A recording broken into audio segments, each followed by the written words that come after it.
Bonjour, bonjour à tous. Je vous vois arriver petit à petit. On a eu 2 minutes de retard. Je vous prie de bien vouloir nous excuser pour ça. Bienvenue dans ce webinaire hors série de l'Académie d'Enidiag.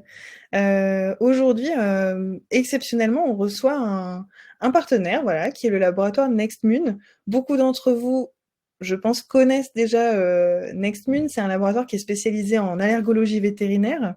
Voilà, c'est le leader mondial en termes de tests allergologiques et d'immunothérapie. C'est également le premier laboratoire à proposer des tests d'allergologie moléculaire. Et c'est pour ça qu'on les reçoit aujourd'hui, pour qu'ils nous parlent un peu plus de cette spécialité-là. Et donc, pour vous en parler, qui de mieux que le docteur Thierry Olivry, qui est directeur scientifique de ce laboratoire et qui s'adresse à vous depuis la Lettonie en sa qualité de directeur scientifique et des R&D du laboratoire NextMune. Donc, comme d'habitude, vous pouvez vous exprimer dans le chat. Donc, il y a un onglet chat en bas à droite. Si vous voulez faire des commentaires, discuter entre vous ou complimenter votre formateur. Et si vous avez des questions, je vous invite à les poser dans l'onglet qui est réservé aux questions, de manière à ce qu'on puisse les afficher sur la scène et y répondre à la fin du webinaire. Voilà, toutes les questions seront répondues à la fin du webinaire. On va commencer le webinaire par une séance un peu interactive de quiz. Vous allez tester vos connaissances sur l'allergologie avec le docteur Olivry. Et ensuite, il passera à sa présentation. Je vous laisse pour votre webinaire. Je vous souhaite une très bonne conférence et je vous dis à tout à l'heure à la fin du webinaire. Bonjour à tous, ravi d'être avec vous et merci de nous avoir invités à partager ce webinaire avec vous. Donc nous allons commencer, comme je crois il est coutume, avec un petit sondage pour savoir ce que vous pensez de l'allergologie. Alors on m'a montré comment ça fonctionnait, j'attends donc les questions. Première question, d'après différentes études sur le sujet, quelle est la prévalence de la dermatite atopique canine? Vous avez plusieurs choix, de 5 à 35%. Je vous laisse 1 minute pour y répondre. Alors, je suppose. C'est bon, voici mon vote et voici ce que vous avez répondu. Entre 60% pour 15%, 35-25%, vous voyez que, en fait, la réponse est plutôt proche de 15%. Il ne faut pas oublier que ça dépend de la population sur laquelle vous parlez. Si on parle de tous les chiens, effectivement, ce n'est pas aussi élevé que 25 ou 35%. Par contre, si vous parlez de chiens prurigineux ou de chiens à dermatite, la prévalence effectivement se rapproche de 35%. Passons à la question suivante. Depuis quelques années, cette prévalence est-elle stable, en baisse ou en croissance? Je vous laisse un petit peu de temps, il n'y a que 2 votes jusqu'à présent. Donc, nous sommes 29. Vous pouvez, soyez libre de répondre. Ok, nous avons 28 participants, que 13 votes et tout le monde est effectivement en train de voter pour une prévalence en croissance. Alors en fait, il y a plusieurs... Ça, c'est la même chose chez l'homme. En fait, ça fait à peu près 20 ans, 30 ans que la prévalence est en train d'augmenter. Et en fait, c'est dû principalement à des effets de l'environnement. Des effets de l'environnement, une diminution du parasitisme, une diminution des maladies infectieuses chroniques et bien sûr le réchauffement climatique qui entraîne une pollinisation augmentée et des saisons de pollinisation plus fortes. Donc là, nous avons vraiment une unanimité sur une augmentation de la prévalence. Ensuite, la prise en charge de la dermatite atopique canine peut être prise en charge symptomatique seulement, étiologique, c'est-à-dire uniquement au niveau allergologique, ou une prise en charge multimodiale, c'est-à-dire qu'il y a on doit utiliser différentes facettes de notre spectre de traitement. Allez-y.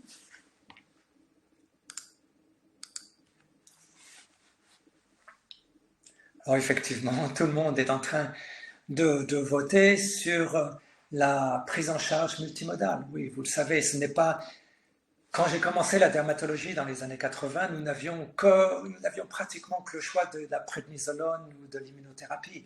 Et nous ne faisions pas attention aux surpopulations bactériennes. Le Malassezia dermatitis n'existait pas à cette époque-là. Et bon, maintenant, en 40 ans, nous avons fait énormément de progrès. Et effectivement, la prise en charge de la dermatite atopique est multimodale et je dirais individuelle, individualisée en fonction des animaux. Question suivante.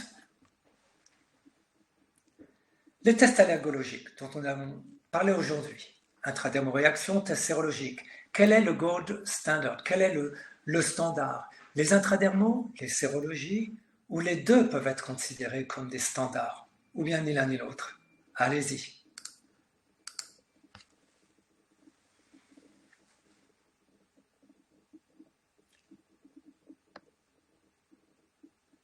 Alors pour l'instant, nous avons les intradermaux uniquement, ou les deux qui peuvent être considérés comme gold standard. Nous sommes à 18 votes, allez-y, nous sommes 29. Continuez à voter, atteignons au moins les 20 votes.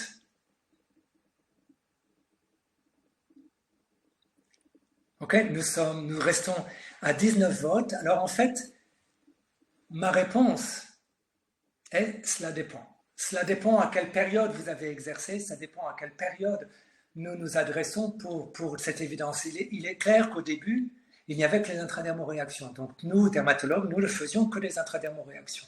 Ensuite, dans les années 90, ont commencé à apparaître des tests sérologiques qui, en fait, n'étaient pas performants parce qu'il y avait des problèmes techniques à ce moment-là. On arrive maintenant dans les années 2010, etc. Nous avons vraiment des tests qui sont équivalents et comme je vais vous en parler, ce sont des tests qui testent des facettes différentes de la réaction allergique et je vous montrerai qu'en fait, pour l'immunothérapie, les résultats sont les mêmes, que vous détectiez vos sensibilisations par les tests intradermaux ou les tests sérologiques. Donc, à l'heure actuelle, les deux peuvent être considérés comme des gold standards. Allons-y, suivant. Ont-ils une valeur, les tests allergologiques, sérologiques ou intradermaux, ont-ils une valeur diagnostique? Ça, c'est une question très pertinente. Oui ou non?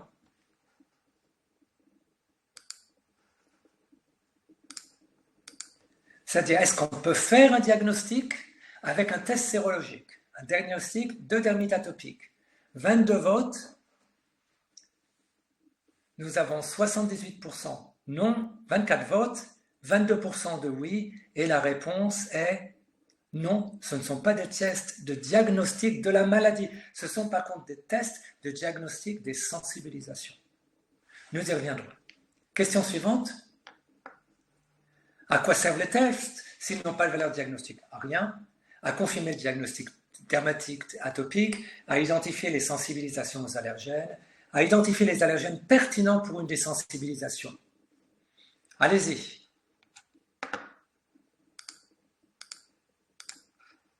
Vous pouvez choisir, bien sûr, plusieurs réponses si vous voulez. Je vous en ai déjà donné une lors de la réponse précédente. Donc 23 votes. Nous avons 64% pour à identifier les allergènes pertinents pour une désensibilisation, 33% à identifier les sensibilisations aux allergènes. Effectivement, ce sont les deux bonnes réponses. On peut identifier les sensibilisations aux allergènes par intradermaux ou sérologie, et ensuite, si le client est intéressé par faire une immunothérapie, il faut faire en fait un matching, regarder si ces sensibilisations peuvent avoir une répercussion clinique. Est-ce que ce sont des sensibilisations non saisonnières qui sont en faveur d'une allergie qui persiste toute l'année, ou bien des sensibilisations au pollen qui se caractérisent par une dermatite atopique saisonnière. Prochaine question. Avez-vous déjà entendu parler d'allergologie moléculaire? Oui ou non?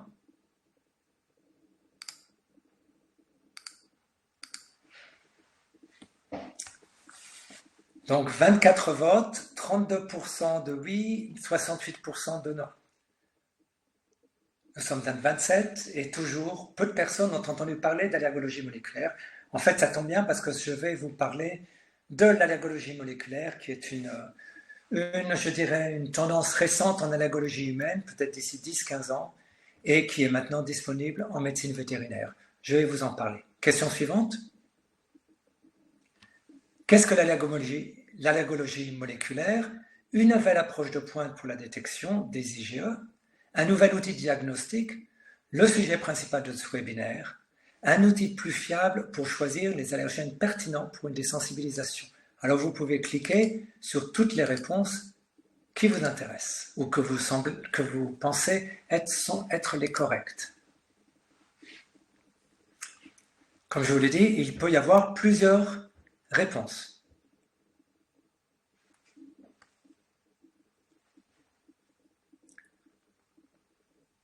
Donc 23 votes, 34% pour le sujet principal de ce webinaire, un outil plus fiable pour choisir les allergènes pertinents pour une désensibilisation, 33% aussi, une nouvelle approche de pointe pour la détection des sensibilisations aux IgE, 22%, un outil de diagnostic pour la dermatite atopique canine, je pense qu'il n'y a qu'un seul vote, et en fait, les trois premières réponses sont les correctes. C'est le sujet de ce webinaire, c'est un outil fiable pour déterminer les allergènes, et c'est une nouvelle méthode de pointe.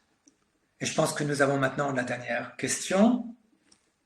En 2024, NIDIAG proposera le test d'allergologie moléculaire, oui ou non? Vous devez vous en douter, c'est assez logique, bien sûr. C'est pour cela qu'on vous présente cette nouvelle méthode. Donc voilà, nous allons maintenant clore ce petit sondage et je vais partager avec vous ce qu'est l'allergologie moléculaire. Alors nous allons repasser, parler un petit peu plus de la place des tests sérologiques ou intradermaux dans le diagnostic, non pas dans le diagnostic, mais dans, disons, le spectre des interventions pour la dermatite atopique canine. Et la deuxième partie, disons à peu près 40% du webinaire, sera sur l'allergologie moléculaire. Alors maintenant, je vais partager mon écran. Ça devrait marcher. Nous l'avons testé. Voilà. Donc je suppose que vous voyez cet écran. Donc nous allons parler des avancées dans le diagnostic sérologique des sensibilisations allergiques chez les animaux, surtout chez le chien. Donc je fais partie, j'ai fait toute ma carrière en académique aux États-Unis. J'étais clinicien, enseignant-chercheur et ma spécialité principale a été la dermatite atopique. Donc je suis rentré en Europe parce que moi-même j'ai développé des allergies aux animaux qui m'ont empêché de continuer ma carrière en présentiel. Donc maintenant j'habite en Lettonie et j'ai rejoint la société Nexmune où je m'occupe en fait de toutes les gros projets de recherche en allergologie. Nous allons parler aujourd'hui de la dermatite atopique. Je ne vais pas vous parler du diagnostic en lui-même de la dermatite atopique. Vous avez ici le patron principal, la distribution des lésions, le type de lésion et la définition avec en caractère gras ce qui est important. C'est une maladie inflammatoire et prurigineuse, génétique, avec quelques variations de présentation selon les races. Le diagnostic est surtout une distribution clinique caractéristique et nous avons la production d'IgE contre des allergènes de l'environnement. Et je parle de l'environnement au sens très large, des allergènes contre les acariens, les poussières de maison, mais aussi les allergènes alimentaires. C'est une maladie très polymorphe. Vous avez ici un petit collage. J'ai pris pas mal de mes photos de chiens vus à North Carolina State University. Et vous avez ici des exemples finalement qui reflètent la complexité de la maladie et le besoin de thérapeutiques multimodales, puisque vous avez ici, par exemple, des chiens avec des maladies aiguës, des chiens qui ont des maladies plus papuleuses, et puis des chiens avec des maladies beaucoup plus chroniques, et avec, par exemple, ce Westie, qui est une dermite vraiment très, très chronique, que je suis sûr vous avez déjà vu. Alors, Le traitement de la dermite atopique, nous avons édité il y a quelques années avec un groupe international qui s'appelle l'ICADA, l'International Committee on Allergic Diseases of Animals. Nous avons fait les premières bonnes pratiques en 2010 et il y a une version française. Donc si vous avez sur le site de l'ICADA, vous pouvez télécharger la version française.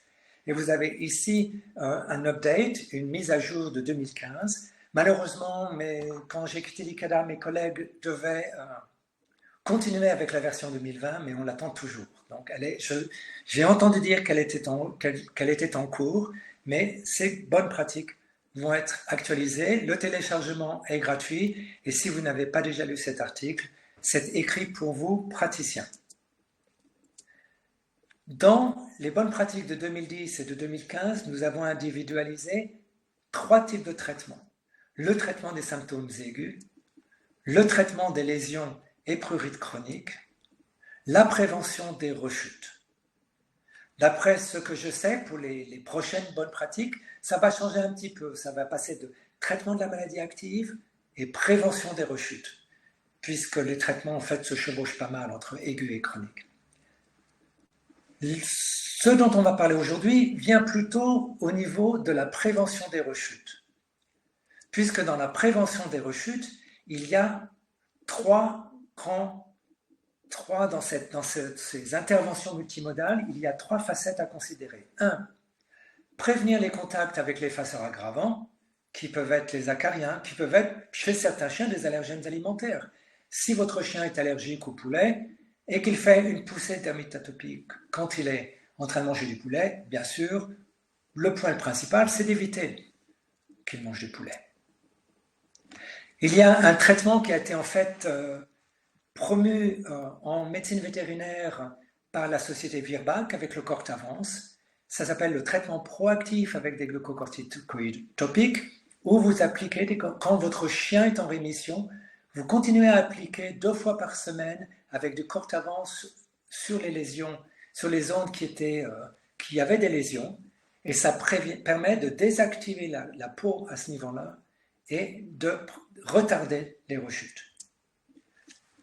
La 3e intervention, qui est en fait la seule qui puisse modifier le futur, c'est l'immunothérapie spécifique d'allergènes, ou ITSA en français, AIT ou ACIT en anglais. Et le sujet de ce webinaire aujourd'hui se rattache à l'immunothérapie spécifique d'allergènes. L'immunothérapie, c'est en fait l'administration de quantités croissantes d'un extrait allergénique à un patient allergique, humain ou animal. Ce sont les définitions de la Société mondiale de l'Organisation mondiale de la santé. Et cette administration d'allergènes permet d'améliorer les symptômes associés à une exposition ultérieure. Vous connaissez cette immunothérapie comme désensibilisation, hyposensibilisation. C'est une intervention qui vous permet de rendre votre patient tolérant à des expositions ultérieures d'allergènes. Ce n'est pas simplement le masquage avec des produits anti-allergiques classiques, cytopoint, cyclosporine, stéroïdes, etc. C'est un traitement étiologique. Nous avions proposé en 2001 avec l'ACVD, le Collège américain de dermatologie vétérinaire, quelques indications adaptées des indications d'immunothérapie en humaine. Ce sont pour les animaux dont on peut démontrer la présence d'IgE spécifiques contre des allergènes cliniquement pertinents, chez qui le contact avec les allergènes est inévitable, qui ont des symptômes cliniques qui répondent mal, ou chez qui le coût et les effets secondaires sont inacceptables. N'oubliez pas que nous avions créé cela en 2001 et on pourrait peut-être modifier ceci, puisque maintenant nous avons plusieurs médicaments anti-allergiques qui n'existaient pas en 2001. Et surtout, dont les propriétaires sont prêts à assumer le temps, les dépenses et les aspects techniques de ce traitement, qui est par injection ou, dans certains pays, par voie sublinguale. Donc voici, rentrons un petit peu plus dans le fond du sujet. Comment peut-on sélectionner les allergènes pour l'immunothérapie? Il y a 2 possibilités. Des intradermoréactions avec une lecture immédiate qui est la phase immédiate de la dégranulation des mastocytes, et une réaction, on peut faire une lecture un peu plus tardive, qui fait en fait suite à l'inflammation induite par le relargage de médiateurs par les mastocytes qui ont dégranulé. Et puis il y a les tests sérologiques à IgE. En fait, la performance de ces tests, c'est uniquement, comme vous l'avez vu dans ce petit sondage, pour déterminer les sensibilisations afin de formuler les immunothérapies. Ce n'est pas du tout pour faire un diagnostic de dermatite atopique. Les chiens normaux, en fait, ont aussi des réactions positives, surtout aux acariens à la poussière de maison, parce qu'en fait, ça, ce sont des travaux qu'on a fait avec Nexmune, parce qu'il y a une réaction croisée avec les Toxocaracanis, les ascaris du chien. C'est un autre sujet, je ne vais pas en parler. Mais en fait, il y a eu pendant très longtemps une dispute entre dermatologues et société pour savoir qu'est-ce qui était le gold standard. Et au début, on ne faisait que comparer les tests sérologiques aux intradermaux. Donc en fait, on biaisait en faveur des tests intradermaux. Regardons un petit peu les choses plus profondément. Une chose dont on va reparler petit à petit dans cette conférence, je voudrais faire la distinction entre un patient qui est sensibilisé, c'est un patient qui a des IgE spécifiques dans son sang, ou dans sa peau, ou dans ses bronches, ou dans ses cavités nasales. C'est la même chose chez l'homme. Vous pouvez avoir, en tant que patient normal, non allergique, des IgE spécifiques d'allergènes, mais elles ne sont pas forcément pathogènes. Le patient est allergique, c'est un patient chez qui la sensibilisation a entraîné l'apparition de signes cliniques. N'oublions pas que tests intradermiques et tests sérologiques, ce sont des tests de sensibilisation, pas de diagnostic d'une maladie allergique. Revenons, tests intradermaux ou tests sérologiques. Alors je vais partager avec vous un exemple théorique qui reflète nos expériences à North Carolina State University, où nous avions un modèle de chiens que l'on sensibilisait aux acariens. Donc c'était des chiens qui étaient croisés Maltais Beagle, très, très sympathiques. Celui-là s'appelait Red, rouge, vous pouvez vous douter pourquoi. Et en fait, on pouvait sensibiliser les chiens par application hebdomadaire d'allergènes acariens dans le creux axillaire droit. Et après, on a suivi les tests intradermiques, l'activation des lymphocytes et les tests sérologiques pendant 3 mois. Voici ce que l'on obtient de façon théorique. Enfin, de façon théorique, nous avons les preuves pour la faire, mais je l'ai fait ici de façon schématique. Regardons ce qui se passe. Alors, vous avez ici, à gauche, les moments où on sensibilise le chien, et ici, ce sont les rappels. Pensez à des primo-vaccinations, si vous voulez, et des rappels de vaccination. Alors, au début, quand on regarde l'activation des lymphocytes, c'est ce qui bouge le plus. C'est normal. Ce sont les cellules qui sont les chefs d'orchestre de la réaction immunologique. Et après plusieurs sensibilisations, le taux d'IgE augmente. Mais si l'on cesse l'application d'allergènes, l'administration d'allergènes, le taux d'IgE va baisser. On fait un rappel, il y a un taux très élevé, et ça rebaisse. Et on refait un rappel, et ça devient très haut. Et le test intradermique, lui, prend son temps. C'est normal, puisqu'il faut charger les mastocytes avec suffisamment d'IgE spécifiques pour l'allergène. Et au début, le test intradermique est positif uniquement de fortes concentrations d'allergènes, et après, plus il y a d'IgE, plus elles sont affines, plus le test devient positif avec de faibles concentrations d'allergènes. Alors on discutait test intradermique, test sérologique. Ma réponse est, cela dépend. Cela dépend en fait du moment où vous faites le test par rapport au dernier contact allergénique. Regardons plusieurs exemples. Si vous faisiez ce test ici, là nous aurions un test IgE positif, mais le test intradermique ne serait pas encore positif. Si l'on faisait ici, les deux tests seraient positifs. Si on le faisait ici, les intradermaux seraient positifs, le test sérologique serait négatif. Alors ça, c'est dans un modèle bien contrôlé, avec une seule sensibilisation. Vous avez un patient, vous ne connaissez pas ces sensibilisations. Vous ne savez pas quel est le temps qui s'est passé entre le dernier contact allergénique et le moment où vous faites les tests. En fait, tout ceci s'explique du fait de la demi-vie. Chez l'homme, les IgE qui sont collés aux mastocytes, donc tous les 2-3 semaines, vous en perdez 50%. Donc c'est une forme beaucoup plus lente. Les IgE sériques, la majorité des IgE sériques, sauf peut-être celles pour les venins d'abeilles, etc., ben en fait, tous les 2 jours, vous en perdez 50%. Cela explique que s'il n'y a plus ici de contact allergénique, ben, il n'y a pas de raison pour les lymphocytes B de continuer à produire des IgE.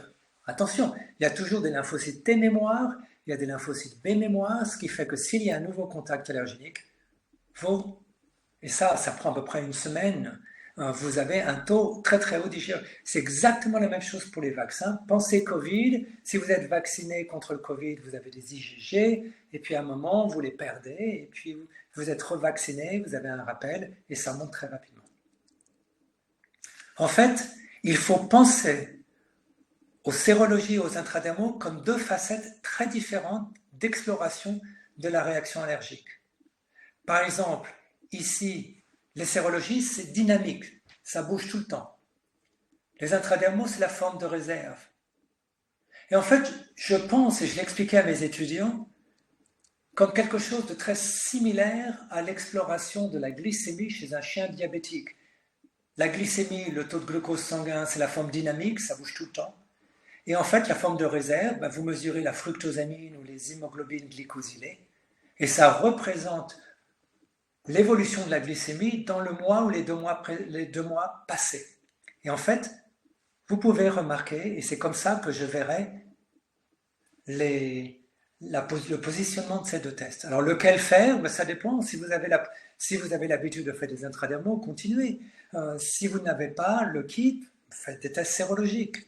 À NC State, nous faisions systématiquement les 2. Bon, c'était une clientèle référée avec des clients plutôt aisés, et ça permettait d'avoir des facettes. Les tests ne sont pas concordants, mais heureusement, parce que s'ils étaient concordants tout le temps, il n'y aurait aucune raison de faire les 2. Et pourquoi ils ne sont pas concordants? Mais parce qu'il y a des IgE dans la peau, il y a des IgE dans le sang, et c'est pour ça que ça varie. Alors, est-ce que c'est important de choisir? Oui et non. Parce que vous avez ici 4 études qui sont vieilles, qui sont déjà qui ont entre 20 et 30 et 15 ans. Et pourquoi elles sont si vieilles? En fait, il n'y en a pas eu d'autres. Pourquoi il n'y en a pas eu d'autres? Parce qu'on a malheureusement le défaut en médecine vétérinaire que quand il y a eu une étude ou 2, on ne leur fait pas d'autres sur le même sujet.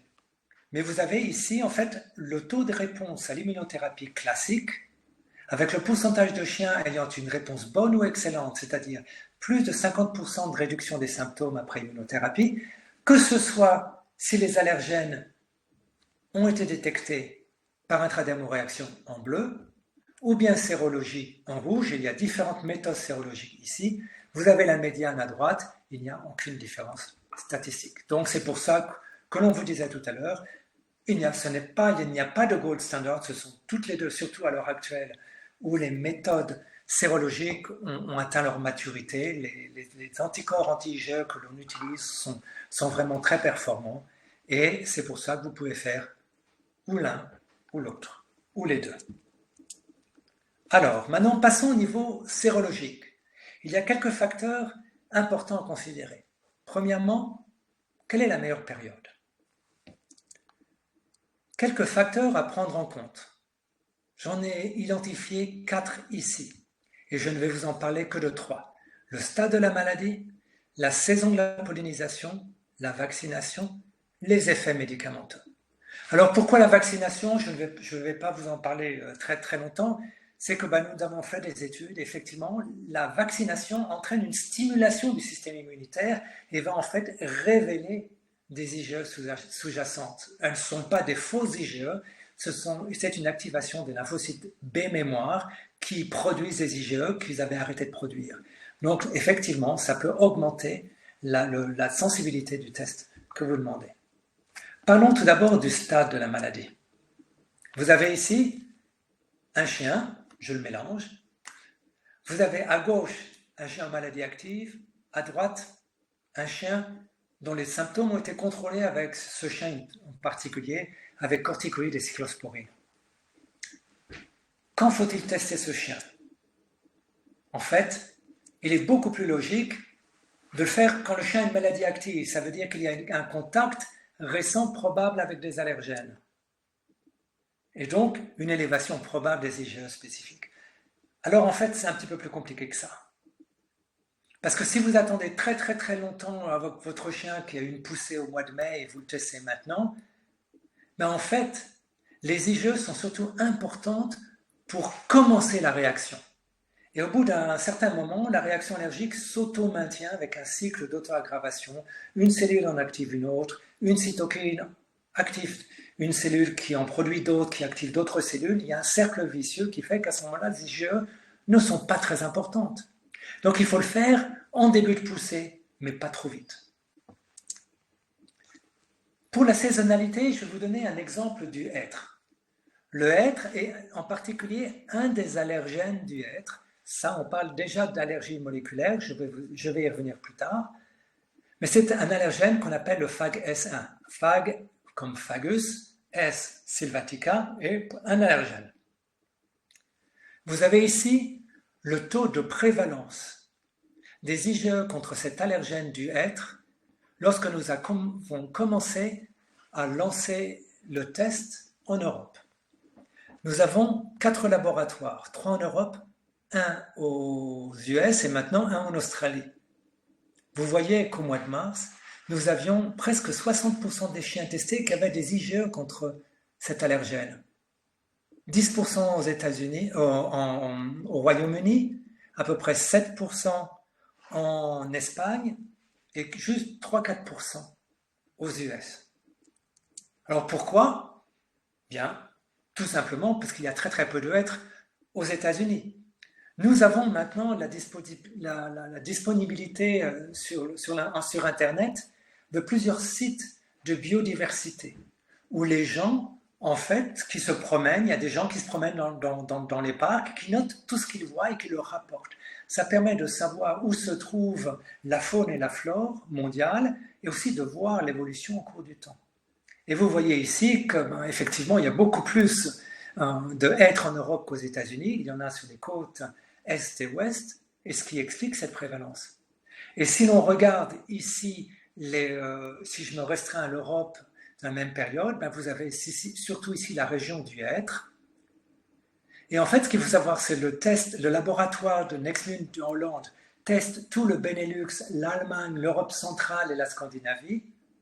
Le laboratoire du Royaume-Uni ne teste que les SERA au Royaume-Uni, et le test d'Espagne fait la France et surtout, vous voyez, les pays du Sud où il y en a très peu. Donc en fait, la distribution géographique déjà explique les différences de séropositivité. Mais ensuite, regardons. Ça, c'était le mois de mars. Et vous voyez ici, au cours du temps, le taux de séropositivité des chiens sur le laboratoire qui teste les chiens en Europe centrale et l'Europe centre-ouest, je dirais, avec le Benelux, ben, en avril, nous sommes repartis, je crois que nous étions à 44% de positifs. En mai, nous étions à 10%. Juin, nous sommes à 17%. Et en fait, nous sommes revenus, et pendant tout l'été, là, j'ai eu les résultats de septembre, nous sommes toujours à, je crois, 9%. Pour le Royaume-Uni, en fait, le pic est venu au mois de mai. Pourquoi? J'ai demandé à mes amis anglais de regarder la prévalence de pollinisation du hêtre dans le sud de l'Angleterre, et effectivement, c'était en avril. Et donc, la sérologie, les pollens étant arrivés en avril, il y a eu un rappel des chiens, des lymphocytes B mémoire des chiens sensibilisés, et donc un pic au mois de mai. Et donc, en Espagne, il y a eu très peu de sensibilisation dans le sud de l'Europe, et aux US, ça reste toujours en dessous de 10%. Donc en fait, vous voyez ici qu'il faut faire attention quand faire le test de séropositivité et nous avons maintenant une étude, nous avons sponsorisé une étude aux États-Unis parce que je suppose que c'est exactement la même chose pour le test intradermique. Il faut le faire plutôt en fin de saison. Et n'oubliez pas que le pollen qui est dans l'air, à un moment, il se dépose sur le sol. Donc en fait, c'est pour ça qu'on a ces positivités résiduelles même en hiver, puisqu'il y a 2 études maintenant qui ont montré que même en hiver, vous pouvez avoir exposition des chiens au pollen. Il y a une étude qui a regardé le nombre de pollen dans les selles des chiens en hiver en Écosse, et même en hiver, même en Écosse, on peut trouver des pollens dans les selles des chiens. Donc ils sont exposés. Mais le pic, bien sûr, dans l'air, s'il y a une respiration de ces pollens, c'est pendant la pollinisation. Influence des médicaments anti-allergiques. Vous pouvez télécharger cet article qui, je crois, est toujours disponible gratuitement en ligne. Ce sont en fait des tests qui vont avoir des médicaments qui peuvent interférer avec les résultats de vos tests, surtout intradermiques, puisque les intradermoréactions sont influencées par les glucocorticoïdes et les antihistaminiques de type hydroxysine, etc. Les sérologies, il n'y a pas d'influence d'aucun de ces tests, mais n'oublions pas que ces études n'ont été faites que sur le court terme, 1 ou 2 mois de traitement. Que se passe-t-il s'il y avait un chien qui avait reçu par exemple de la cyclosporine ou de l'apoquel pendant 1 an, 2 ans, 3 ans, et qu'on fasse un test ensuite? Il est très possible que ces lymphocytes soient devenus très paresseux, désactivés, et qu'en fait, c'est entraîné une diminution des sensibilisations et des détections. C'est pour ça que si vous avez un traitement à court terme, pas de souci, sur le long terme, peut-être se faire un peu de souci. Alors ensuite, test sérologique classique sur extrait ou bien sur molécules d'allergènes. Venons-en donc maintenant sur ce qu'est l'allergologie moléculaire. Les tests classiques, intradermaux ou sérologiques du commerce, ont surtout utilisé des extraits, qui ne sont que des broyats de pollen avec une extraction des protéines ou des broyats d'acariens. L'allergologie moléculaire, c'est une technique de pointe qui, au lieu d'utiliser des extraits, on va utiliser les molécules qui sont responsables de la sensibilisation et éventuellement de la maladie allergique. Je vais vous en parler plus longtemps. Alors, comment nomme-t-on les allergènes? Il y a en fait un comité international, ça fait déjà maintenant depuis 1986, qui maintient une base de données officielle. Et il y a en fait une nomenclature qui est basée généralement sur les 3 premières lettres du genre, la première lettre de l'espèce et le numéro de l'allergène au début en fonction de la découverte de l'allergène. Le premier était le 1, ensuite le 2, etc. Maintenant, 30 ans plus tard, si une même protéine, si un allergène est allergénique dans plusieurs espèces, on va lui donner, qui sont très proches, mais on va leur donner toujours le même numéro. Par exemple, les tropomyosines. Si c'est un acarien, on va lui donner le numéro 10. Si c'est une blatte, on va lui donner le numéro 7. Si c'est un nématode, on va lui nommer le numéro 3. Alors, il y a parfois des allergènes qui ont 4 lettres au lieu de 3 lettres. Par exemple, le gène de Malus domesticus, la pomme, c'est mâle, et Malassezia pourrait être mâle aussi. Donc, on va utiliser mâle pour la pomme, Malus. Malassezia, ça va être Mala. Alors en fait, les extraits allergéniques classiques ont des problèmes. Parce qu'en fait, ils ne sont pas standardisés, il y a une variabilité de composition. Je vais vous la montrer. Et malheureusement, il y a une concentration parfois faible entre allergènes importants. Alors, comment fait-on un extrait allergénique? Je vais vous reparler de cet acarien de la poussière de maison, le Dermatophageles farinae.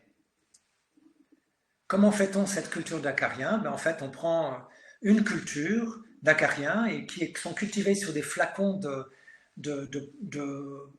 pour poissons d'aquarium, qui sont en fait des flacons de protéines de poisson.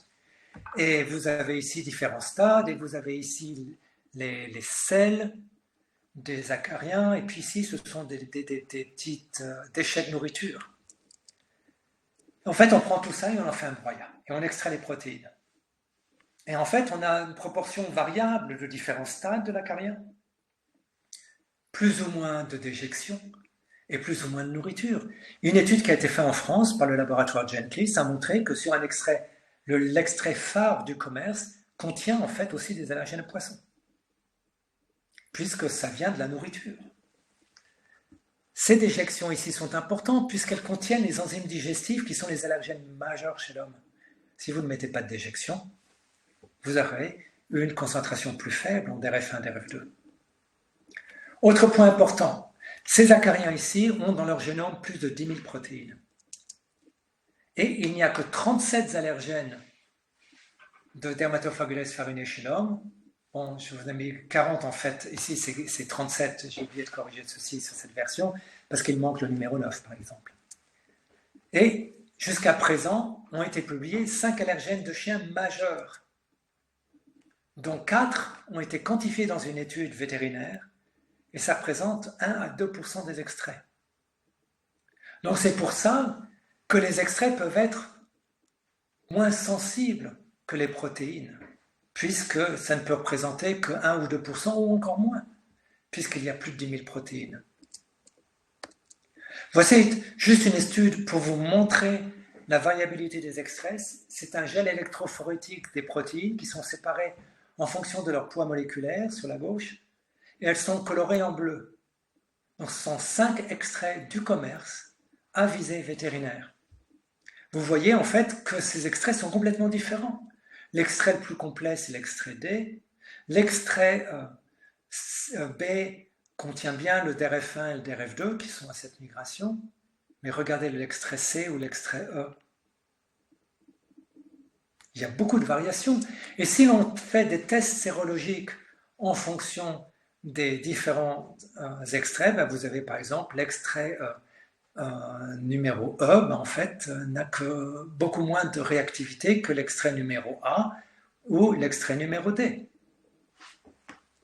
Donc, ces extraits sont variables. Nous avons une étude en cours où nous allons quantifier le DRF1 et le DRF2 dans différents allergènes du commerce et on va, je suis sûr, montrer qu'il y a une différence peut-être du simple au triple ou multiplié par 10 entre les extraits. Alors, quels sont les avantages de l'allergologie moléculaire? Il y a des avantages au niveau du sérodiagnostic des IgE et des avantages pour l'immunothérapie. Pour le diagnostic, nous avons une augmentation de la sensibilité des tests. Surtout, il nous aide à déterminer les allergènes primaires et les réactions croisées. Je vais y revenir. Alors, je voudrais revenir tout d'abord, regardez toujours la silhouette en haut à droite, ça vous dira si je parle du chien, des humains ou des deux. Chez l'homme, l'allergologie moléculaire aide à la prédiction de l'évolution et de la sévérité de la clinique. Elle peut aider au choix des allergènes pour l'immunothérapie spécifique. En immunothérapie spécifique, l'emploi de techniques moléculaires entraîne une rapidité et une efficacité accrue, comme je vais vous le montrer. Alors voici une des cartouches du test d'allergologie moléculaire qui est utilisé par Nextmune, je vais vous le montrer. Pourquoi le test moléculaire est plus performant? Ben, regardez par exemple ce point ici, s'il y avait un extrait de Dermatophagules farinae, ben, il n'aurait que 2% de DRF1 ou DRF2, alors que ce point-ci, par exemple, n'aurait que 100% d'une seule protéine, au lieu de 2%. Regardez quelques exemples. Vous avez ici des réactivités sur extrait dans ce test sérologique qu'on appelle le PAX. L'extrait de plantain, 2% des chiens positifs, Aspergillus 0,3%, etc. Mais lorsque je regarde ici un des allergènes qui est testé pour cet extrait, ben on détecte beaucoup plus de chiens sensibilisés. Regardez par exemple pour la sensibilisation à l'olivier, ou la sensibilisation au thyrophagus, TYR-P2 contre l'extrait de thyrophagus, ou même la sensibilisation à l'albumine de bœuf comparée à la viande de bœuf. Que sont des réactions croisées? Les réactions croisées, c'est un phénomène pas spécifique à l'allergologie, mais à l'immunologie, où en fait, vous êtes sensibilisé à une protéine, un virus ou un allergène. Et du fait de la similarité de structure entre allergène ou virus ou maladie ou agent infectieux proche, vous allez avoir une réaction secondaire contre la même molécule, mais dans un différent allergène ou antigène. Par exemple, je suis sûr que parmi vous, il y en a qui sont sensibilisés au pollen, par exemple au pollen de bouleau, au printemps. Et si vous êtes sensibilisé à certains allergènes du bouleau, bien si au printemps vous mangez des carottes ou des pommes, vous allez avoir des réactions buccales. Pourquoi? Parce que l'allergène principal du bouleau, le BET-V1 de Betula verrucosa, est exactement la même protéine que le MALD1 de Malus domesticus, la pomme. Et il y en a plein d'autres. Alors en fait, voici en quoi l'allergologie moléculaire peut vous aider. Par exemple, chez l'homme, si vous êtes sensibilisé au PHLP1 de la fléole, Phleum pratense, ben vous êtes en fait vraiment sensibilisé et allergique aux graminées. Vous savez, si vous avez déjà fait des tests sérologiques ou intradermaux, que si vous avez une positivité pour les moisissures, ben vous avez en fait une positivité à plusieurs moisissures. Pourquoi? Parce qu'elles sont très proches. Mais chez l'homme, si vous avez une sensibilisation à ALT et 1, vous êtes allergique à Alternaria. Même chose, si vous êtes sensibilisé à l'APM1, la phospholipase de l'abeille, de Apis mellifera, ben vous êtes allergique aux abeilles. Si vous êtes sensibilisé à VESV5, vous êtes de façon primaire allergique aux guêpes. Et il y a des allergènes qui sont en fait communs aux deux. Les allergènes croisants, ben je vous en ai parlé. Si vous êtes positif au MALD1, c'est peut-être simplement parce que vous avez une sensibilisation au BET-V1 ou au PHAGS1 du hêtre, comme je vous l'ai montré. Et nous l'avons vérifié chez le chien. Ou si vous avez une sensibilité aux tropomyosines des acariens, Dermatophagus pteronicinus ou Blomia tropicalis, ou aux allergènes de la blatte américaine, ben c'est en fait, cela ne fait que refléter votre sensibilisation à des nématodes. Et chez le chien, nous l'avons vérifié, sensibilisation au Toxocaracalis. L'allergologie moléculaire chez l'homme, ça vous permet de prédire aussi l'évolution et la durée des symptômes allergiques. Par exemple, vous commencez toujours avec des PHLP1, puis vous ajoutez au cours du temps des sensibilisations. Alors chez le chien, il semble que ce ne soit pas ça. Ça commence plus, je dirais, avec le PHLP5 et 6, plus que PHLP1. Mais l'intérêt de savoir ceci, c'est que plus la durée de l'allergie est longue, plus les sensibilisations sont étendues. Et si vous intervenez de façon précoce, c'est beaucoup plus facile de traiter les patients, puisqu'on peut en fait prévenir l'apparition d'autres sensibilisations qui vont compliquer le tableau clinique et l'évolution et le traitement. Il y a aussi une prédiction de la sévérité clinique. On parle maintenant de l'arachide des cacahuètes chez l'homme. Il y a différentes protéines dans ces graines d'arachide, différentes familles de protéines. Certaines protéines sont faibles, en faible quantité et sont labiles, c'est-à-dire qu'elles sont digérées dans l'estomac. D'autres sont en plus grande quantité et beaucoup plus stables. Et en fait, il y a un gradient de sévérité clinique. Plus vous reconnaissez ces protéines vers la droite, plus vous avez des réactions sévères. Si vous n'êtes sensibilisé qu'aux profilines, vous n'avez que des réactions locales, puisque les allergènes sont digérés dans l'estomac. Si vous êtes allergique à l'ARH2, par exemple, qui est une protéine abondante et stable, vous finissez à l'hôpital. Où en sommes-nous chez le chien? Nous n'avons pas encore suffisamment Il me manque un mot en français, désolé, de recul, mais nous sommes en train de regarder ces choses, ces paramètres. Importance de l'allergie moléculaire pour vous aider à formuler un extrait allergénique. Si vous faites un test sérologique ou intradermique, nous avons ici par exemple un patient hypothétique, humain ou canin, qui est sensibilisé à 3 arbres, à 3 graminées. La Bermuda grass, la fléole, le seigle, l'Olium pratense, 3 arbres, Betula verrucosa le bouleau, Corylus avellana le noisetier, Alnus glutinosa l'aulne, et 3 acariens, Dermatophagus farinae, Pteronicinus, Enterophagus. Alors, comment formuler l'immunothérapie? Bien, le standard à l'heure actuelle, c'est on met tout. Donc, pensons qu'il y a à peu près 10 000 allergènes par espèce d'acarien et 30 000 allergènes, je l'ai vérifié le week-end dernier, par graminées et arbres. Donc nous avons 90 000 protéines pour les graminées, 90 000 protéines pour les arbres et 30 000 protéines pour les acariens. Et en fait, votre patient n'est pas allergique à toutes ces protéines, mais une minorité de ces protéines.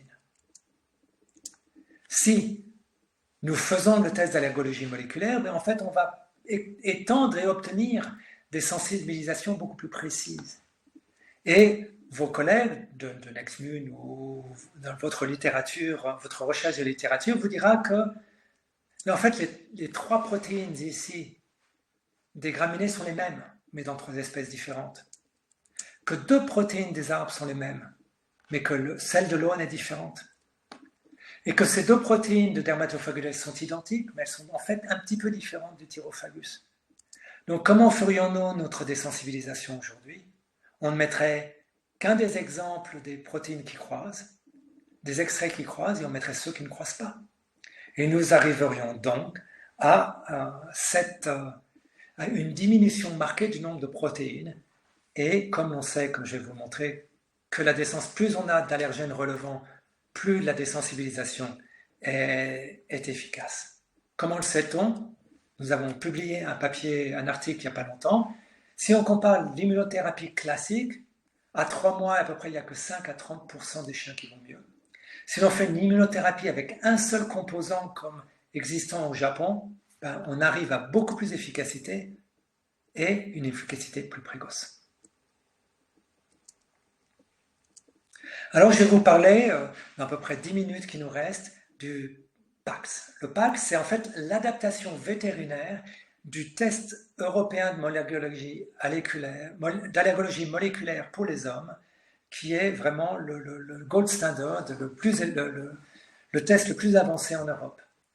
Alors, sur ces petites cartouches, il peut y avoir jusqu'à 300 allergènes. Nous avons comme, pour l'homme, 1/3 d'allergènes classiques, d'extraits, et 2/3 de composants moléculaires. Alors, ce test est disponible pour les chiens déjà, et pour les chevaux, et pour les chats, nous sommes toujours en train, le test fonctionne, mais nous sommes en train toujours de l'optimiser. Voici le type d'extrait et d'allergènes moléculaires que vous allez voir. Il y a surtout des allergènes d'acariens et de blattes, de pollen d'arbres. Nous avons des allergènes alimentaires pour les allergènes alimentaires médiés par les IgE, qui sont en fait une minorité des cas. Nous avons moisissures, levures, etc. Et nous avons des venins d'hyménoptères, abeilles et guêpes, et c'est le seul test qui, de façon individuelle, va vous donner l'allergène majeur de la salive de puce.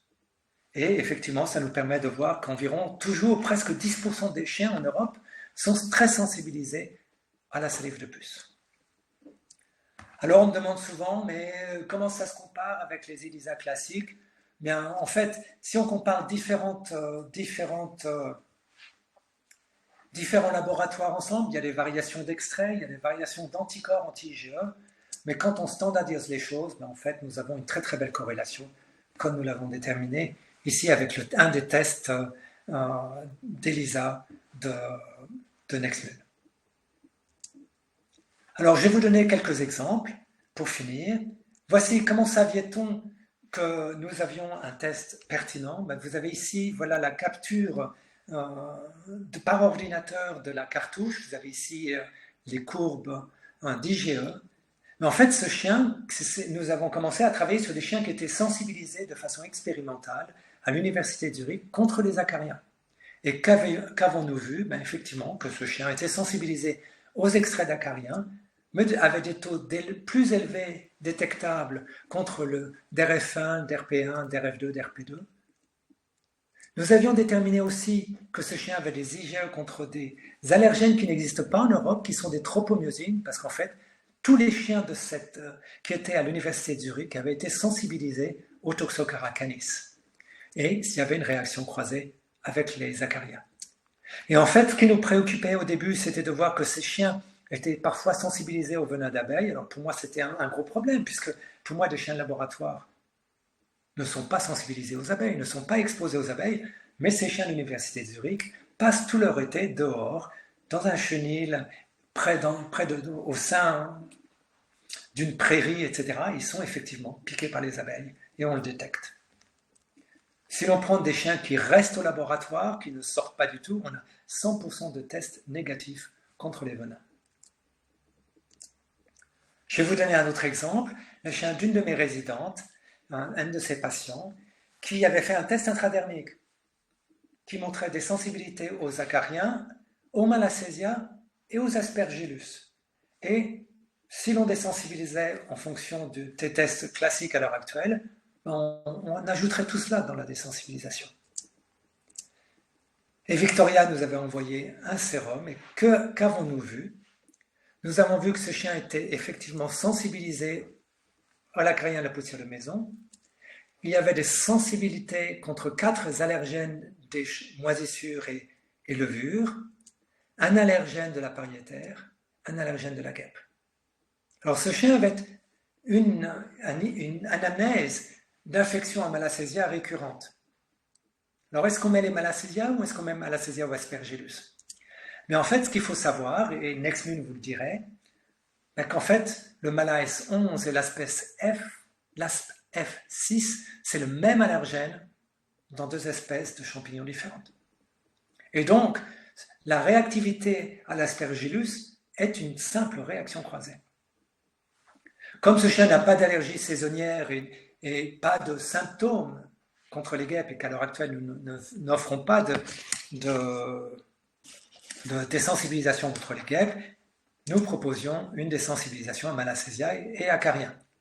Alors la guêpe, il faut savoir que les venins d'abeilles, les venins d'hyménoptères, en fait entraînent des IgE qui peuvent persister pendant toute la vie du chien, de l'individu, de l'homme en tout cas, des années ou des dizaines d'années, ou en fait toute la vie. Ce que ça veut dire, c'est que le chien a été piqué, qu'il a été sensibilisé. Peut-être qu'il n'a été piqué qu'une seule fois, il n'a donc pas eu de symptômes, mais il est possible que lors de piqûres ultérieures, il puisse devenir symptomatique. Voilà par exemple un chien qui a fait une réaction anaphylactique après la 2e piqûre d'abeille. Et ça a été vérifié par ma collègue à l'université de Zurich avec une piqûre d'abeille. Effectivement, il a une réaction allergique. Et qu'avons-nous vu? Mais effectivement, il est sensibilisé à plein à l'extrait d'abeille et aux composants moléculaires du venin d'abeille. Mais par contre, rien du tout pour la guêpe. Et ce chien a été désensibilisé aux abeilles, contre le venin d'abeille, et effectivement maintenant, il tolère les piqûres d'abeilles sans faire d'anaphylaxie. Une autre comparaison entre le test qui était offert par Nexmune avant PAX, où par exemple un chien avait une réaction simplement contre la fléole et le seigle, mais qui étaient des réactions un peu limites. Mais avec le test moléculaire, on aperçoit qu'il est sensible à plusieurs extraits de pollen de graminées, qui en fait sont des réactions croisées. Et ici, ces trois espèces, ce sont les mêmes allergènes ici. Et en fait, le plus haut, c'est celui du seigle, mais ce sont des allergènes qui croisent. Et il y a aussi une sensibilisation aux autres allergènes de la fléole, ce qui fait qu'on peut en fait considérer de ne désensibiliser qu'à la fléole, ce qui fait 100% d'immunothérapie sont des protéines de la fléole, au lieu de les diluer avec d'autres espèces. Enfin, pour finir, parlons des déterminants glucidiques croisants. Vous savez que la plupart des protéines sont en fait des glycoprotéines, c'est-à-dire qu'il y a des sucres que vous avez ici colorés de différentes couleurs qui sont attachés à la protéine. Et vous pouvez avoir des IgE qui ciblent la partie protéique ou qui ciblent la partie glucidique. Alors le problème, c'est que les allergènes de plantes et des allergènes d'aliments végétaux contiennent les mêmes sucres. Et que plus vous avez une sensibilisation au pollen, plus vous allez avoir non seulement des IgE contre les parties protéiques des allergènes, mais aussi contre les sucres. Et tous ces sucres sont communs. Nous savons que chez l'homme, ces IgE contre les glycanes ne sont pas pathogènes. Et nous savons maintenant que chez le chien, ce n'est pas pathogène non plus, puisqu'ils n'activent pas les intradermoréactions, alors que chez le chat, nous ne savons pas à l'heure actuelle. De toute façon, le chat, nous venons de le vérifier, a très très peu d'IgE contre les glycanes. Alors en fait, depuis quelques années, tous les laboratoires incubent les sérums avec un mélange de protéines ou une protéine contenant ces glycanes pour bloquer et capturer tous les IgE contre les glycanes. Mais aucun des tests à l'heure actuelle ne permettait de savoir si ce blocage était efficace. C'est pour ça que sur le PAX, nous avons 2 détecteurs d'efficacité de blocage, 2 protéines qui expriment des glycanes, et si elles sont positives, ça veut dire que ce blocage a été non efficace ou insuffisant, et donc nous rebloquons une deuxième fois, et ce qui diminue le nombre de positivités. On voit ici un exemple, un chien ici qui, après le premier blocage qui est routine, avait toujours des IgE contre un des détecteurs à 900 nanogrammes par millilitre, ce qui est énorme. Et en fait, ce chien avait des réactions positives à tous les extraits de pollen, 2 composants de pollen qui sont des composants non recombinants, donc qui expriment aussi les CCD, et puis aussi, vous avez ici le venin d'abeille, qui contient aussi des CCD un petit peu différents. Et lors du deuxième blocage, on négative tout, sauf les venins, puisque les venins ont des IgE qui reconnaissent une différente partie de ces glycanes. Si vous envoyez un test sérologique classique, mais en fait, vous pouvez avoir, n'oubliez pas que ce test à gauche, c'est après un premier blocage standard. Et vous pouvez avoir beaucoup de positivités qui sont en fait des fausses positivités. Alors, réaction croisée entre allergènes, voici par exemple un autre exemple. Vous avez un chien qui est allergique à toutes les protéines PR10. Alors, comme ce chien avait des symptômes au printemps, en fait, on va le désensibiliser contre un de ces pollens d'arbres, par exemple le bouleau. Mais comme il est allergique aussi à différentes, aux carottes et aux pommes, est-ce qu'on devrait lui faire une provocation orale en clinique? Parce qu'en fait, il y a ce symptôme d'allergie orale, où le chien peut en fait être sensibilisé à un pollen et réagir quand il mange un aliment végétal. Par exemple ici, un chien sensibilisé à une protéine du cèdre japonais, et en fait, il réagissait à la tomate. Donc ces chiens existent probablement. Et voilà des images un petit peu fictives. Ce ne sont pas des chiens avec un syndrome oral allergique, mais ce sont des chiens qui devraient présenter ce type de réactivité. Et ça, l'allergologie moléculaire vous aidera. Donc pour conclure, l'immunothérapie spécifique d'allergènes, j'y reviens, c'est le seul traitement qui permet de modifier le cours des maladies allergiques. C'est vraiment le seul vrai traitement proactif étiologique. L'immunothérapie a le même succès que les allergènes soient sélectionnés selon les résultats des tests cutanés ou sérologiques, je vous l'ai démontré. Il est préférable de prélever le sérum quand l'animal a des symptômes et après le pic de pollinisation quand il a des symptômes saisonniers. Et je dirais qu'il ne faut pas tarder trop, puisque la dermatotopie chronique de plusieurs mois, plusieurs années, est probablement plus enclenchée par les allergènes. Enfin, les tests moléculaires permettent une précision accrue des résultats, on a une très bonne reproducibilité du test, une meilleure identification des sensibilisations primaires et des réactions croisées, ce qui vous permet de sélectionner bien plus précisément les allergènes pour l'immunothérapie. Je vous en remercie et nous avons le temps que vous voulez, un quart d'heure, 20 minutes, pour répondre à vos questions. Alors je vais arrêter de partager mon écran. Voilà. Alors, merci beaucoup pour cette présentation. Il y a certains de nos spectateurs qui ont dû partir pendant la présentation mais qui vous remercient pour cette formation très intéressante, nous avons dit dans le chat. Alors, on a quelques questions qui commencent à arriver. N'hésitez pas à poser vos questions dans l'onglet dédié. Je vais les afficher par ordre d'arrivée à l'écran. Alors, première question. Quelle est la stabilité des IgE dans le sérum? Peut-on imaginer faire une prise de sang à conserver un pic de la maladie et faire le dosage plus tard pour des raisons financières? Absolument. Absolument. Premièrement, le tube de sérum, même à température ambiante, nous avons vérifié qu'après un mois, même à 37 degrés, il n'y avait aucun changement. L'idéal, c'est de prendre le sang, de le centrifuger, de le congeler. Même à 4 degrés, ça va se conserver des mois ou des années. J'ai travaillé pendant des années avec des sérums qui avaient parfois plus de 20 ans. Donc, pas de souci là-dessus. S'il y a des problèmes, effectivement, vous pouvez prélever au cas où, ou prélever si le client n'a pas beaucoup de moyens financiers, il y a différents pics, pourquoi pas ne pas prendre un petit peu de sang et puis après faire un mélange de différentes époques pour ce même patient. J'exerce en Martinique et voudrais savoir si ces nouveaux tests moléculaires sont adaptés à notre environnement. Alors, là, c'est une question très intéressante. Premièrement, nous avons effectivement l'acarien principal des tropiques, qui est Blomea tropicalis. Donc, il est là. Si vous travaillez en Martinique, vous aurez les résultats qui seront présentés. Alors, qu'en est-il des autres allergènes des tropiques? En fait, il faut savoir que la plupart des... Premièrement, pour toutes les graminées, il y a une forte réaction croisée entre les différentes espèces de graminées, que ce soit les graminées tempérées ou des tropiques. Et pour les arbres, en fait, de façon très curieuse, les pollens d'arbres des tropiques sont très peu allergisants.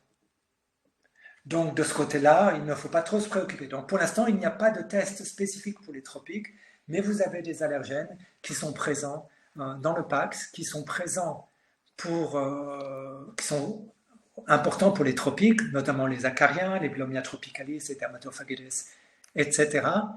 Et si vous habitez dans les tropiques, aux Antilles, bien, ces allergènes seront révélés dans le PAX, alors que si vous habitez en métropole, bien, vous n'aurez pas les résultats pour Blomea tropicalis. Tout ça se fera automatiquement avec le programme de NextMune. Alors pour l'instant, on n'a pas d'autres questions. On a Véronique Deschamps dans le chat qui dit merci beaucoup pour cette présentation absolument passionnante, comme toujours avec M. Gilles. N'hésitez pas, je suis là.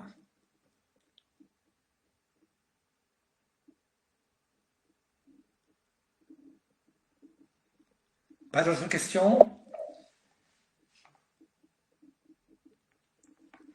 Ah, j'ai déjà reçu une réponse d'Impax dès que le résultat est à 1. Il est positif. Alors en fait, il y a 4 classes de positivité. 1, 2, 3, 4. La classe 1, c'est jusqu'à 100 nanogrammes par millilitre. N'oubliez pas que le PAC, c'est un test, je ne l'ai pas précisé, un test quantitatif. C'est le seul PAC, c'est le seul test en Europe qui vous donne des résultats quantitatifs en nanogrammes par millilitre d'IgE. Alors nous avons 4 classes. Classe 1 jusqu'à 100 nanogrammes par millilitre, 2, 400, 3, 800, 4 au-dessus de 800. Est-ce qu'un chien qui a plus de 800 est 4 fois plus allergique qu'un chien qui n'a que 50? En fait, non. Chez l'homme, c'est la même chose. Il y a 6 classes de positivité pour les laboratoires qui sont en fait des classes qui ont été dictées par l'Organisation mondiale de la santé. Et ce qu'il faut savoir, c'est que le niveau des IgE n'est qu'un des paramètres de sensibilisation, de la pathogénie des IgE, pardon. Il y a aussi l'affinité des IgE, il y a des tas de contre-phénomènes. Donc en fait, il est tout à fait possible, et nos collègues de MADEX qui font le test pour nous-mêmes nous ont dit, attention, ne vous fiez pas trop au niveau, puisque nous avons parfois des humains qui ont des anaphylaxies avec des tests des niveaux beaucoup plus bas que le premier niveau positif. En fait, même si vous avez un chien qui a un niveau de 26 ou 27 nanogrammes par millilitre et que ça colle parfaitement à la clinique, vous pouvez avoir le cas d'un chien qui aurait des IgE très très affines et qui pourrait provoquer des symptômes avec très faible quantité. Donc en fait, nous avons continué les classes parce que les gens veulent des classes, mais en fait, même une classe 1, si elle est en correspondance avec la clinique, pourrait être pathogène et être inclus dans l'immunothérapie. Excellente question, merci. Peut-on utiliser le PAX pour avancer dans le diagnostic des allergies alimentaires? Oui et non. Alors en fait, dans le passé, les tests sérologiques intradermiques aussi n'ont pas aidé beaucoup avec les allergies alimentaires. Et maintenant, on sait pourquoi. En fait, les allergies alimentaires, c'est un diagnostic étiologique. Comme, disons, allergie au pollen. Si vous me dites allergie au pollen, je ne sais pas si vous avez une rhinite au pollen ou si vous avez une dermatite atopique chronique au pollen. Et en fait, dans les allergies alimentaires, il y a des allergies médiées par les IgE, ça c'est chez l'homme, et on sait que c'est le chien aussi. Par exemple, les urticaires, par exemple, les anaphylaxies. Il y a des maladies qui sont chroniques, qui sont à médiation cellulaire, lymphocytaire ou éosinophilique. Par exemple, les entérites chroniques. La dermite atopique induite par la nourriture pourrait avoir les deux mécanismes, IgE et lymphocytaire. Nous avons récolté depuis un an environ plus de 50 cas d'allergie alimentaire où nous avons demandé à nos collègues de nous indiquer le temps de la rechute par rapport à l'introduction de l'aliment. Et là, 80% des cas, c'est une rechute à plus de 6 heures, qui est chez l'homme, elle serait interprétée comme une réaction alimentaire à médiation lymphocytaire. Et dans ce cas-là, les tests IgE ne sont pas positifs. Et effectivement, dans ces cas-là, nous avons 60% des PAX qui sont négatifs. Or, nous avons aussi des cas qui ont une médiation immédiate. Et ce PAX est parfois positif. Alors, il n'est pas toujours positif. Ce sont des réactions qui sont dans les 6 heures après l'introduction de l'aliment, plutôt œdémateuses, urticaire, angio-œdème. Et le test n'est pas parfois positif. Pourquoi? En fait, nous nous sommes aperçus qu'il nous manque des composants. Parce que nous avons surtout des composants alimentaires que nous avons déjà déterminés et puis qui sont importants chez l'homme. Et donc, si vous avez un chien qui a une urticaire alimentaire et que le PAX est négatif, envoyez-moi un mail ou contactez votre représentant qui vous mettra en liaison avec moi parce que nous allons prendre ce sérum, nous allons le tester de façon beaucoup plus complexe par immunotransfert, etc. Et nous avons déjà ainsi identifié une quinzaine d'allergènes alimentaires qui ne sont même pas connus chez l'homme. Et comme nous savons déjà qu'ils sont reconnus maintenant par plusieurs chiens, ben ils vont être inclus dans le PAX l'année prochaine.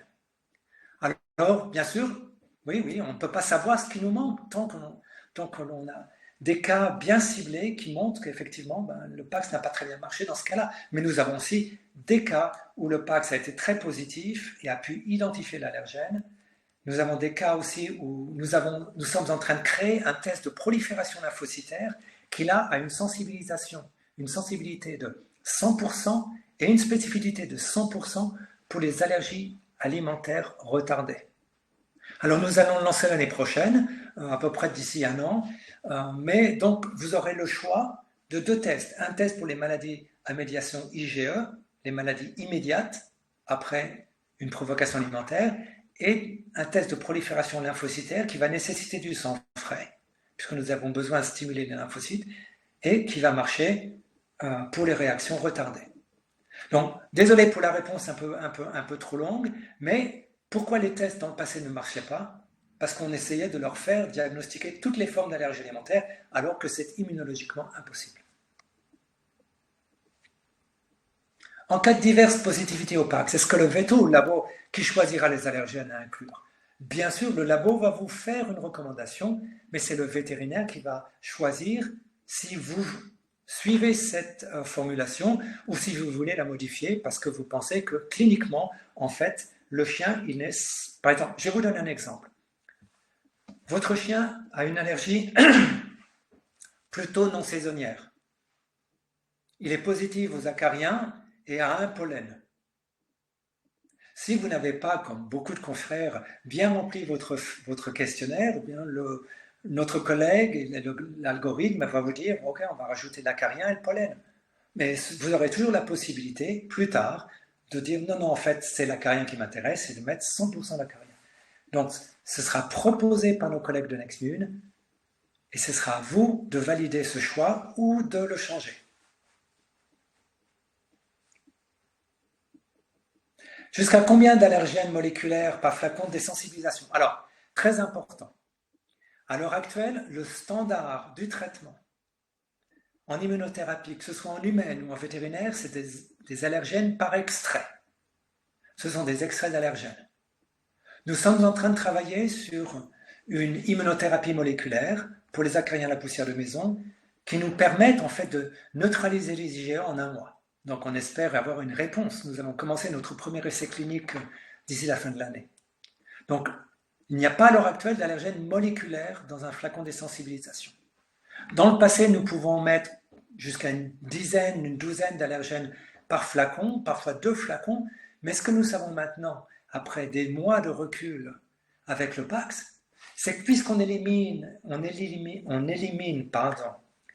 les réactions croisées, ben en fait, le nombre moyen d'allergènes par immunothérapie a diminué profondément.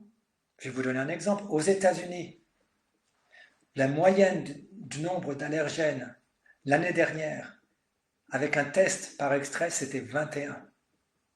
La moyenne maintenant, c'est 4. En Europe, à l'heure actuelle, c'est entre 8 et 10 en été. Alors que les chiens testés cet hiver, on était à peu près 4 ou 5. Bien sûr, puisque les chiens qui ont des allergies saisonnières sont testés pendant l'été. C'est pour ça qu'il y a une différence. Donc, comme je vous l'ai dit, c'est à peu près 30 000 allergènes par protéine par pollen.